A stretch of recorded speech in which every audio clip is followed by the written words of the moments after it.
अस्सलामुअलैकुम वरहमतुल्लाहि वबरकातुह। मेरे दोस्तों, आज मैं दोबारा से अपने वीडियो पे अपने चैनल पे आ गया हूँ। अब अपने वीडियो का मकसद वही है कि मेरे बात अपना कम्युनिकेशन को बेहतर से बेहतर बनाना। आज 2082 का पूष 27 गते है, 2026 जनवरी 11 जनवरी है, यानी नए साल का 11वां दिन। आज मैं दोबारा से अपने चैनल पे आया हूँ improving my communication skills through self talk के वीडियो टॉपिक के ऊपर, यानी ये एक सीरीज़ है उसके ऊपर। और आज ये एपिसोड 9 है। एपिसोड 8 मैंने 2025 31 दिसंबर के दिन रिकॉर्ड किया था और यूट्यूब पे डाला था।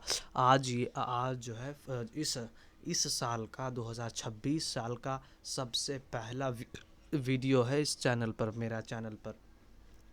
तो आज मैं फिर से दोबारा से आ गया हूँ और आज लगभग 11 दिनों के बाद वीडियो रिकॉर्ड कर रहा हूँ। नहीं तो इससे पहले जो है हफ्ता में कर रहा था, या फिर हफ्ता 3-4 दिन में ही कर रहा था। लेकिन आज थोड़ा ड्यूरेशन मैंने ज़्यादा लिया, क्योंकि मेरा एग्ज़ाम था इस बीच में। अभी भी है, कल परसों है, अभी 2-3 एग्ज़ाम बाकी, एक एग्ज़ाम बाकी।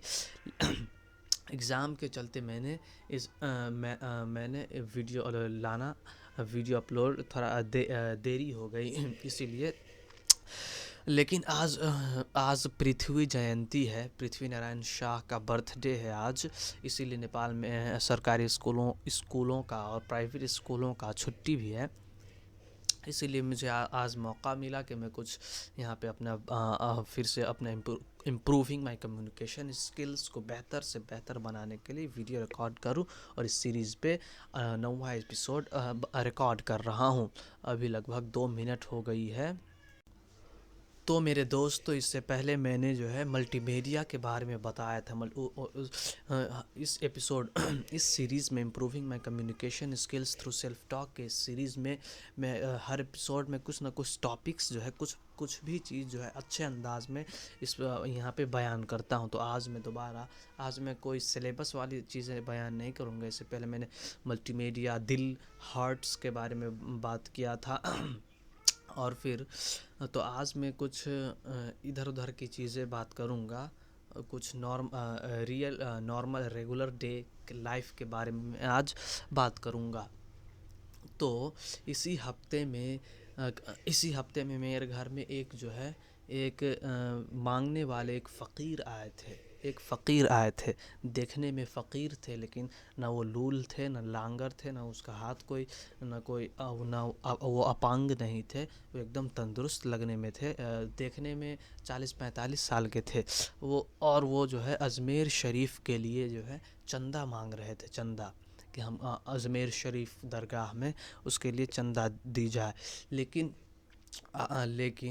हमारे ऐसे जो फ़कीर जो लोग हैं, अक्सर जो है वो एक माफिया का शिकार है। और ये एक बिज़नेस थी, भीख मांगने का इन्होंने एक बिज़नेस चलाया हुआ है। इसलिए सबसे पहले मैंने उन्हें 10 रुपया दिया। 10 रुपया दे के उसे बोला जाने के लिए। मैं गया और 10 रुपया दिया। तो बोला, नहीं नहीं, ये क्या दे रहे हैं आप, आइए हम आपको कुछ मिलकर कुछ बातें करते। इसी तरह के प्रकार के बातें किया। फिर मैंने अपने भाई को कहा, तो मेरे भाई ने जो है उसके पास गए और उनसे बातचीत की। तो उस फ़कीर साहब ने, जो एक ठग थे, एक लिहाज से बिज़नेस अपना चला रहे थे, ऐसे भिखारी लोग सबसे पहले आपसे जो है अपना मशगला, उन्होंने कहा मेरे भाई से कहा, आपका मशगला क्या है, यानी आप क्या कारोबार करते हैं, क्या काम करते हैं। यानी आप वो इसलिए पूछ रहे थे कि आप कितना कमाते हैं। जितना कमाएंगे, अगर आप कोई डॉक्टर है वगैरह वगैरह है तो ज़्यादा पैसा लूँगा, अगर कम कमाते हैं तो ये एक एनालिसिस अपने दिमाग में जो है कर रहे थे कि ज़्यादा कमाने वाला होगा तो इससे 1,500 1,000 चंदा मांगूंगा, कम होगा तो थोड़ा में हो जाएगा। तो मेरे भाई ने कहा, काम करते हैं, अल्हम्दुलिल्लाह रोज़ी चल जाती है, कारोबार काम करते हैं। तो वो बार-बार पूछ रहे हैं काम करते हैं, लेकिन मेरे भाई ने बस ये कहा कि ये कहा कि काम करते हैं, अल्हम्दुलिल्लाह रोज़ी चल जाता है, और दो तीन वक्त की रोटी खा लेते हैं हम तो। तो फिर मेरे भाई ने कहा कि आपका मशगला क्या, आप क्या काम करते हैं? तो उन्होंने कहा, यही, हम तो फ़कीर हैं, हम तो मांगने वाले हैं, यही अजमेर शरीफ का चंदा, वो उसमें चादर चढ़ाने के लिए, चादर करने के लिए जो है चंदा मांग रहे हैं आपसे, आप कोई मदद कर दें। तो मेरे भाई ने अब उनसे पूछा, देखिए मकसद क्या है, ऐसे भिखारियों को हरगिज़ जो है रुपया देना, आप जब आपको मालूम हो गया कि ऐसे भिखारी जो है ठगने के लिए अपना बिज़नेस चला रहे हैं, इसकी कोई शरई ज़रूरत नहीं, तो अब आपको जानने के बाद देना जो है आप हराम, उसको आप यदि देंगे, पैसे 5 रुपया भी देंगे तो वो हराम होगा, ऐसे भिखारियों को देना हराम है, प्रोहिबिटेड है। तो मेरे भाई तो ये जानते थे। तो अब मेरे भाई ने जो है उनसे पूछा, किस लिए चंदा चाहिए? तो उन्होंने कहा, अजमेर शरीफ के लिए, अजमेर शरीफ में ख्वाजा गरीब नवाज़ रहमतुल्लाहि ताला अलैहि के लिए उनके नाम पे चादर होगा, बख्शिश होगा, तो ये सब कर। तो भाई ने कहा, इसकी क्या वैसी ज़रूरत है, ये तो जो है नफल चीज़ है, इसके लिए काहे चाहिए जो है, ये करना ही पड़ेगा, सो नहीं, ये तो मुस्तहब चीज़ है, कर लेंगे तो सवाब होगा, लेकिन नहीं करेंगे तो कोई गुनाह नहीं। इस पे जो है इतना ज़ोर क्यों दिया जा रहा है, इस पे जो है ज़बरदस्ती क्यों चंदा मांगी जा रही है? तो फिर उन्होंने ऐसे करके बात घुमाया। फिर उसके बाद उन साहब ने कहा कि हम फिर बात घुमाते घुमाते यहाँ तक आए, वहाँ नहीं देंगे तो चलिए मुझको ही दे दीजिए, मुझे ज़रूरत है। मेरे भाई ने कहा, आपको क्या ज़रूरत है? कहा, मैं लुंगी ही पहन लूँगा। मेरे भाई ने कहा, क्या आप खाएंगे पिएंगे? नहीं। नहीं नहीं, वो खाते रहते, बहुत घर में खाते रहते हैं इधर उधर का। तो फिर इसके बाद जो है मेरे भाई ने ऐसे ही सवाल किए कि आप वाकई में शरीयतन आपको कोई ज़रूरत है तो हम देंगे, आप अपना शरई ज़रूरतें बताएं। तो उन्होंने कोई ख़ास कोई ज़रूरत नहीं बताया, बस इधर उधर, कभी अजमेर शरीफ तो कभी अपने लिए, अपने लुंगी के लिए, तो कभी इधर उधर जो है मांगने लगे। तो भाई ने कहा कि बिला ज़रूरत शरई, जब तक आप शरई फ़कीर नहीं होंगे, आप मुझे शरई फ़कीर होने का सबूत दीजिए, तो मैं आपको देता हूँ, लेकिन वैसे में नहीं। बड़ी अच्छे अंदाज में कहा मेरे भाई ने, एहतराम के साथ, इज़्ज़त के साथ जो है, अच्छे अदब के साथ कहा। तो उन्होंने कोई ख़ास वैसा उनका, क्योंकि वो माफिया के शिकार हैं, वो बिज़नेस चला रहे हैं, तो उनका कोई ख़ास जवाब ना बना, तो वो ऐसे करके फिर वो चले गए। तो सबक ये रहा कि जब भी कोई भिखारी या फिर कोई मांगने वाला आए, बिला ज़रूरत, उसका कोई जो है प्रॉपर जो है, बिला ज़रूरत शरई, आपको देखने में भी लग रहा है कि वो खुद कमा के खा सकता है, ऐसे कर सकता है, कोई उसका ज़रूरत नहीं, तो उसे जो है अच्छे तो सबक ये रहा कि जब भी कोई ऐसा भिखारी आए तो उसको आप जो है सबसे पहले उनसे पूछिए कि क्या आप वाकई में शरई, आपको क्या ज़रूरत है, आप ख़ुद तो कमा सकते, तब फिर आप क्यों अच्छे अंदाज में, कभी झड़किए नहीं, कभी मांगने वाले को कभी भी झड़कना नहीं है। उस अगर कुछ लास्ट में कितना भी समझाने के बाद नहीं बना तो 5 रुपया दे दीजिए और जाने दीजिए, लेकिन आप उसको बुझाइए, अच्छे से बताइए और कहिए, जब तक आप मुझे शरई ज़रूरत आप मुझे साबित नहीं करेंगे, आप नहीं बताएंगे, तो मैं आपको नहीं दे सकता, क्योंकि ये देना हराम होगा। तो इसी तरह अदब के दायरे में रहकर ऐसे भिखारियों को जो है, जो बिज़नेस चला रहे हैं, जिनको मांगने की कोई ज़रूरत नहीं, अपना पैसा अपना ऑक्यूपेशन बना लिया है इन्होंने। तो ऐसे भिखारियों से इस तरह बचा जाए, और और इन लोगों को इस तरह हैंडल किया जाता और इन लोगों को इस तरह हैंडल किया जाए। तो इस एपिसोड 9 में मैंने एक टॉपिक जो है ये बात बताने का एक मेरा कम्युनिकेशन इम्प्रूव करने का एक सीख भी हुआ, मैंने कुछ लर्निंग भी की, और इसके ज़रिए जो है आपने जो भिखारियों को किस तरह हैंडल किया जाए एक पॉइंट भी आपने सीखा होगा, नहीं मैंने बताया है।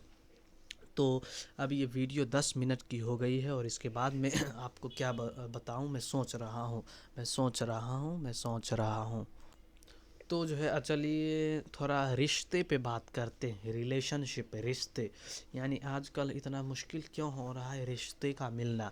तो पहली वजह ये है कि रिश्ते तो हैं, रिश्ते करने वाले लोग तो हैं, लेकिन आप उसमें बहुत ज़्यादा जो है फ़िल्टर कर रहे हैं, आप उसको जो है बहुत ज़्यादा फ़िल्टर करके आप चुनना चाहते हैं अपने मुताबिक। आपका तवक्कुल जो है लोगों का, हम लोगों का इतना कमज़ोर हो गया है कि हम जो है रिश्ता जो है सिर्फ़ और सिर्फ अमीर घराने में, 2-4 बंगला हो, एक दो मंजिला घर हो, इस तरह के एक फाइनेंशियली अच्छे व्यक्ति को जो है सिर्फ उन्हीं के घर में जो है शादी ब्याह करने का जो है हमने एक अपने जहन में प्रोग्रामिंग सेट किया हुआ है, सॉफ्टवेयर सेव किया हुआ है हमने अपने जहन में। तो हमें इसको निकाल लेना चाहिए। सबसे शादी का सबसे पहला मेयार जो है, मेज़रमेंट का जो है, उसका जो है यूनिट जो है, मेज़रमेंट का जो एक मेजरिंग डिवाइस जो है, मेजरिंग यूनिट जो है, इसको जो है एक अच्छा खासा पैसा फाइनेंशियल नहीं बनाना चाहिए।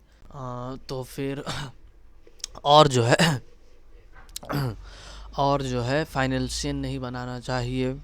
आप अच्छे रिश्ते, अच्छे ख़ानदान में अच्छे अखलाक वाले, दीनियात वाले जो है इसमें से ज़रूर तलाश कर, ऐसे ही बंदे से जो है एक रिश्ता जोड़ना चाहिए हमें। अब सिर्फ पैसा को नहीं सोचना चाहिए, अखलाक को सोचना चाहिए, उसके कैरेक्टर को देखना चाहिए, सिर्फ कितना कमाता है, क्या करता है, यही नहीं।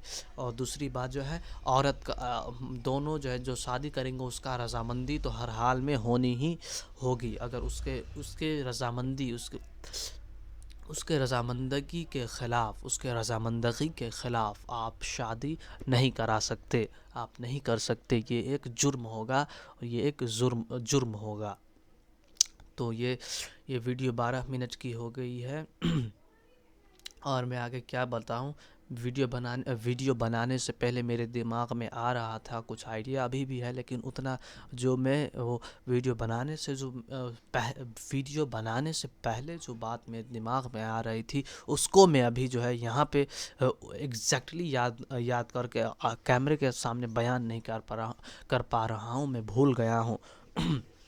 तो फिर मेरे हिसाब से मुझे जो लगता है, कभी भी कोई चीज़ आपके जहन में कोई चीज़ आता है, तो आप जो है इस बात का इंतज़ार मत कीजिए कि 2 दिन बाद करूँगा, 2 हफ्ता बाद करूँगा। उसको अभी ही नोट कर लीजिए, या अभी उसको जो आपको जहाँ डिलीवर करना है तुरंत ही डिलीवर कर दीजिए, नहीं तो जो है आपका भूलने का जो इम्कान है वो ज़्यादा रहता है। आप उसको कॉपी में, नोट में लिख दीजिएगा, नोट कर लीजिएगा, तो आपका भूलने का जो है इम्कान, पॉसिबिलिटी जो है, प्रोबेबिलिटी जो है बहुत कम रहेगी।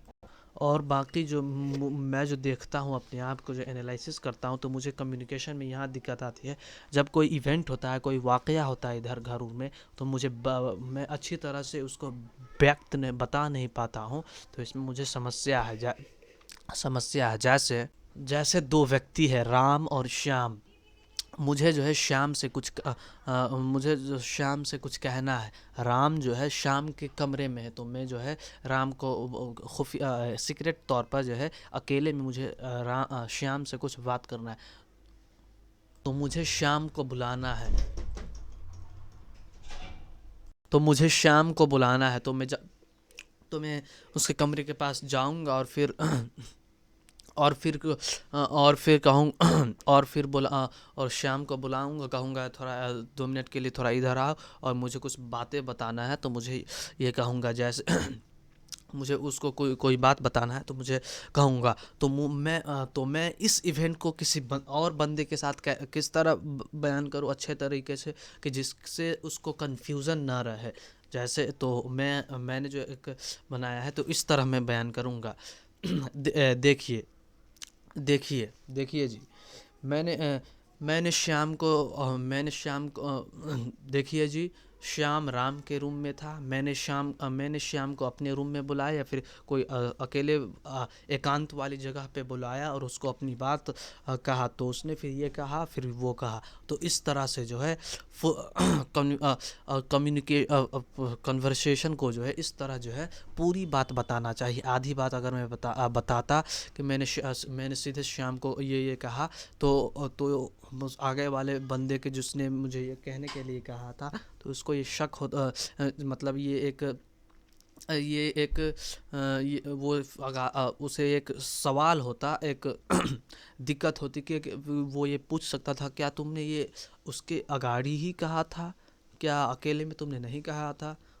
तो जो है अब लेकिन मैंने तो कहा था लेकिन मैंने जो है कम्युनिकेशन को कन्वर्सेशन को अच्छा कम्युनिकेशन को कन्वर्सेशन को जो है मैंने श्याम से तो अकेले में बात बुला के कहा था। तो मैं ये कहना चाह रहा हूँ कि जब ऐसा कोई इवेंट्स हो, तो आप किसी को जो इस बारे में नहीं जानता हो या जानना मतलब इसे इस बारे में मालूम नहीं, वो आपसे पूछे, कोई आपसे पूछे, तो आप जो है पूरी बात बताएं, आधा बात नहीं बताएं। आप सीधे नहीं बताएं कि मैंने श्याम से ये कहा। एग्जाम्पल के तौर पे मैं श्याम का इस्तेमाल कर रहा हूँ, तो आप सीधे ऐसे नहीं कहिए, बल्कि आप कहिए कि आप आप पूरी बात बताइए कि हाँ ये हुआ, मैं उसको उस राम के रूम से अपने रूम में लाया, फिर उसको कहा, फिर उसने ये कहा, फिर उसने वो कहा, फिर वो श्याम राम के रूम में चल गया, फिर ऐसे ऐसे।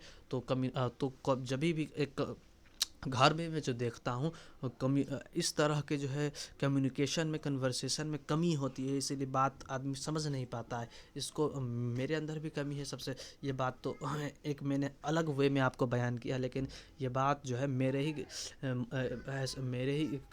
मैंने ही ये बात एक्सपीरियंस किया है। मैंने आपको एक अलग वे में बयान किया है और किसी का व्यक्ति का अलग नाम दे के बयान किया है। तो इस तरह हमें कम्युनिकेशन को पूरी तरह कोई घटना हुआ, कोई इंसिडेंट हुआ, तो आप पूरी बात, आधा बात नहीं कहिए, अच्छे से शुरू कीजिए पहले। इस तरह दूसरा बात ये कि आप बीच में का बात कहेंगे, आप लास्ट में का बात कहेंगे, अब फिर पूछने के बाद फर्स्ट में का बात कहेंगे। यानी अब मैं सीधे कहूँ हाँ राम ने ये कहा, ये ना कहूँ या फिर मैंने राम को बुलाया और मैंने यहाँ ऐसे कहा, तो इस तरह नहीं। उसको क्या चाहिए, बस आगे वाले को किस तरह से अच्छे अंदाज में आप डिलीवर कर सकते हैं, तो वो एक अच्छा अंदाज ये है कि शुरू से जो है घटना का शुरू से जो है व्यक्त कीजिए, शुरू से शुरू कीजिए, ना कि बाद में, ना कि जो है अंतिम वाले चीज़ को फर्स्ट में बिना पूछे गए को जो है अंतिम वाले घटना को पहले आप सीधे बता दें, बल्कि शुरू से करेंगे तो एक अमेजिंग भी रहेगा, एक इंगेजिंग भी रहेगा, सुनने में मज़ा भी आएगा, अच्छा भी लगेगा, और ये एक बोरिंग सी भी नहीं रहेगी, और आपका कम्युनिकेशन जो है आप उसको अच्छी तरह से बात डिलीवर भी कर सकेंगे।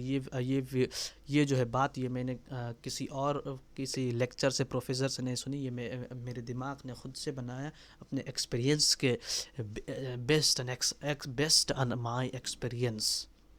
तो कुछ इस तरह है। तो आप जो है ज़्यादा उलझाइए नहीं, एक ही बात को बार बार जो है यानी मैं ये यानी कहना मैं ये चाह रहा हूँ कि एक ही बात को मैंने कहा, जैसे शाम को मैंने राम के रूम से अपने रूम में लाया, मैं फिर कहूँ राम को शाम को बिना, जबकि मैंने अच्छे अंदाज में एक बार में बता दिया, तो बार बार उसी को बार बार रिपीटेटिव नहीं होना है। रिपीटेटिव मतलब समझाने के एतबार से नहीं, जिसका कम्युनिकेशन अच्छा नहीं होता है वो इसी ऐसे ही बात में उलझ जाता है। फिर कभी कहेगा राम को मैंने शाम को बुलाया, तो इस तरह से नहीं होना चाहिए। मैं आपको अच्छे अंदाज में अभी बता नहीं पा रहा हूँ, तो यही बताने के लिए ही तो मैं ये वीडियो बना रहा हूँ। मैं सीख रहा हूँ इसे, तो सीखते जाऊँगा। तो ये वीडियो 19 मिनट की हो गई है और अभी लगभग 10:45 हो रहा है सुबह का। तो मैंने अब तक दो कम्युनिकेशन को एक इम्प्रूव करने का, एक अच्छा वे में बयान करने का एक पॉइंट भी अपने आप का बताया। और इससे पहले मैंने भिखारियों को किस तरह से, जो भिखारी नहीं भिखारी बन रहे हैं, बिजनेस वाले भिखारी को किस तरह से, माफिया वाले भिखारी को किस तरह से हैंडल किया जाता है, इसके ऊपर मैंने आपको बताया। अब मैं क्या बताऊं, ये वीडियो 20 मिनट की हो रही है और मैं आपको बताने जा रहा हूं इब्ने सीना। मैं 2-3 दिनों से मैंने ये इब्ने सीना इब्ने सीना रहमतुल्लाहि ताला अलैह एक बहुत बड़े साइंसदान थे, एक पॉलीमैथ थे, एक डॉक्टर थे, एक मेडिसिन बनाने वाले थे, एक रिसर्चर थे, एक फ़िलासफ़र फ़लसफ़ी, एक फ़लसफ़ी थे, ज़बरदस्त फ़लसफ़ी। तो इस पे एक बच्चा, यंग नौजवान इब्ने सीना, ये एक टर्किश जो है ड्रामा है, टर्किश सीरियल ड्रामा है। सीरियल ड्रामा तो देखना नहीं चाहिए, लेकिन लोग जो है आजकल, क्योंकि ये इसमें जो है ख़वातीन होती हैं, लड़कियां होती हैं, बेपर्दगी होती है, तो देखते हैं, जो कि नहीं देखना चाहिए। लेकिन इस ड्रामे में क्योंकि ये एक हिस्टोरिकल ड्रामा है, पहले के लोग जो है किस तरह से रहते थे, उनके ज़माने के एतबार से, जैसे अर्तुगरुल था उस तरह का है। लेकिन फिर भी जो है ये एक नाजायज़ व हराम है। उससे ये देखना तो नाजायज़ है, लेकिन जो चीज़ जो फ़िल्में देखते उससे जो है, उसके मुकाबले में, उसके लेवल अनुसार ये जो है काफ़ी उससे जो है काफ़ी कम दर्जे वाला गुनाह है। तो मैं कहना चाह रहा था कि उस ड्रामे सीरियल में फ़लसफ़ियाना बात की गई। एक बच्चा है 10 साल का, उसी यंग इब्ने सीना, इसी हिस्टोरिकल कैरेक्टर को जो है उसका जो है यंग पीरियड में कैसा था, उस तरह का एक हिस्टोरिकल रूप में कुछ बच्चों के लिए, कुछ नौजवानों के लिए और एडल्ट्स के लिए भी जो है एक जो है कुछ सीखने के लिए एक सीरीज़ बनाई गई है। उसमें अच्छी अच्छी बातें होती है, कुछ मज़ाह वाली बात भी होती है। तो मैं अभी 2-3 दिन से ये कुछ देख रहा हूँ। और इससे मैंने क्या क्या सीखा, ये मैं अगली आने वाली एपिसोड्स में बताऊंगा, हो सके तो इंशाअल्लाह अज़्ज़ा वजल। ये वीडियो 22 मिनट की हो गई है, ये वीडियो 22 मिनट की हो गई है। और अभी 10:48 हो रहा है लगभग। तो मैं अब आपको क्या बताऊं, अब मैं इस वीडियो को किन बातों पर जो है हाँ, मैं इस वीडियो को किन बातों पर जो है क्या बोलूँ मैं इस वीडियो को किस बात पर मज़ीद आगे बढ़ाऊँ। हाँ, मेरा एग्ज़ाम था, तो मेरे दिमाग में कुछ दिनों से ये ख़्याल आ रहा था कि मैं जो है अपना जो सब्जेक्ट्स है, जो है मैं जो स्कूल में पढ़ता हूँ, इसमें मज़ीद जो है इसको रेगुलर बेस पे बूझने के लिए, याद रहने के लिए, अच्छे एग्ज़ाम में अच्छे करने के लिए, आखिरी एसई का एग्ज़ाम में जो मेरे ख़्याल में आया कि मैं जो है हर एक दिन, या फिर ये वीडियो की सूरत में अपना जो है, जो मैं पढ़ूँगा साइंस का ख़ास करके, उसको जो मैं जो है आपके साथ जो है इस एपिसोड्स में बयान करूँगा, अगले आने वाले एपिसोड्स में बयान कर सकता हूँ मैं। तो ये मैं आज बता दिया। और ये वीडियो 23 मिनट की हो रही है, 23 मिनट की। तो चलिए, अब आप अपना ख़्याल रखिए, हम सब गोरा अपना अपना ख़्याल रखिए, अपना ख़्याल रखिए, अपना ख़्याल रखिए, और हर दिन कुछ ना कुछ नया सीखते रहिए। मिलते हैं अगले वीडियो में। अस्सलामु अलैकुम व रहमतुल्लाहि व बरकातुहू।